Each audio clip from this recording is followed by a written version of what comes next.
I've had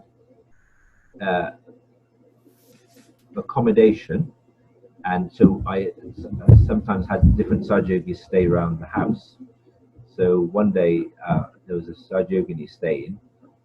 She went to the fridge and she took out some ghee, and I said, and she put it on next to the sink. She took it out of the fridge, put it on the sink. She was going to heat it up in a saucepan. So I said to her, "What are you going to do with that?" She said, "I'm going to put it up my nose." And I said, "Have you seen the vibrations of it?" She said, "What do you mean?" "It's from Vashi." And I said, "It doesn't matter where it's from. Have you checked the vibrations?" She said, "No." So I said, "Okay." So we took the lid off and we put our hands towards this little, container. We had the ghee camphor mix, and it was burning on left Swadhisthana and left Vishuddhi. So I said, if you put that up your nose, then I don't think it's going to improve your hamsa. Best thing to do is throw it away, and we'll make some fresh ghee. I said, how long have you had it? She said, 1 year. I said, ghee is milk. After 3 weeks, it goes rancid or starts smelling and stinking. But putting the ghee in it, the camphor in it, it masks it so you can't tell it's gone off. So I said, it's actually gone off, this ghee you had for a year. I'm showing you that it's not good. So when she felt it, she was like, she jumped backwards. And it was like, oh my God. So she didn't put it up her nose.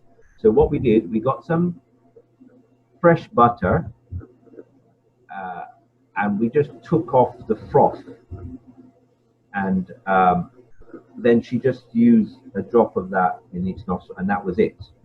In the early days, with Shri Mataji, we used to be using the ghee without any camphor in it, and the camphor was just if you had a cold. But what happens now, everyone mixes them together. But after doing the workshops for many years, I discovered that there's 2 types of camphor and 2 types of ghee. There was 2 types of camphor. One was a chemical one, and one was food grade, which you can eat. The chemical one, if you look it up on the internet, it says it can kill you if you have too much. Same with the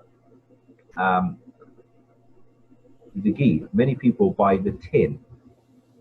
I've seen many people with the tin in their house.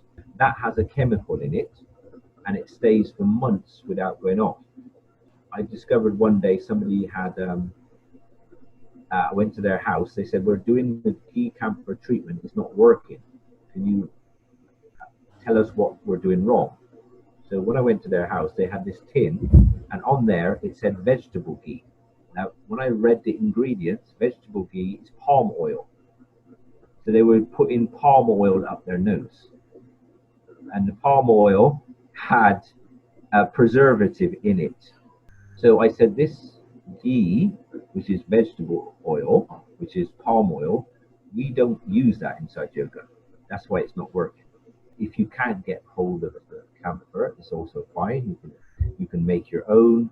You don't have to have the camphor in it, but it's better to have it without the camphor if you're going to use the fake one or the artificial one.